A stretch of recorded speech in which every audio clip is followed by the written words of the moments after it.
శ్రీరామచంద్రుడు సీతాలక్ష్మణ సహితంగా కట్టు వస్త్రాలతో, అంటే మారు వస్త్రాలు ఏవి తమతో ఉంచుకోకుండా, అది కూడా నార వస్త్రాలతో 14 సంవత్సరాలు వనవాసం ఏ దైవిక శక్తులు లేకుండా ఎలా చేయగలిగారు?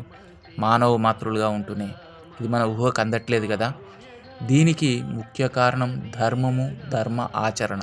శ్రీరాముడి కన్నతల్లి అయిన కౌసల్యామాత శ్రీరాముణ్ణి ఆశీర్వదిస్తూ యం పాలయసి ధర్మం త్వం ధృత్యాచ నియమేన చ సవై రాఘవశార్దూల ధర్మస్వామభిరక్షతు.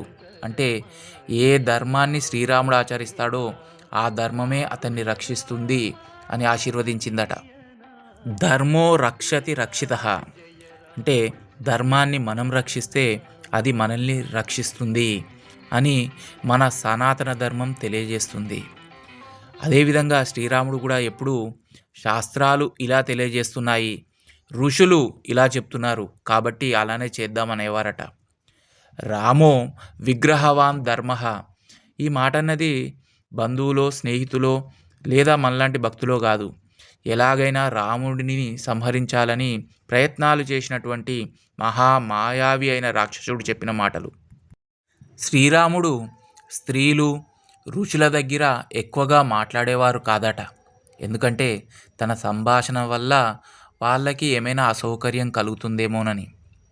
అదేవిధంగా రావణుడు మరణించిన తర్వాత ఆయన సొంత తమ్ముడు విభీషణుడు రావణుడు నీచుడు కాబట్టి నేను దహన సంస్కారాలు చెయ్యను అంటే అప్పుడు ఇప్పుడు రావణుడు నీకు నాకు శత్రువు కాదు, మరణించిన తర్వాత అటువంటి భావన ఉండకూడదు అన్నాడట.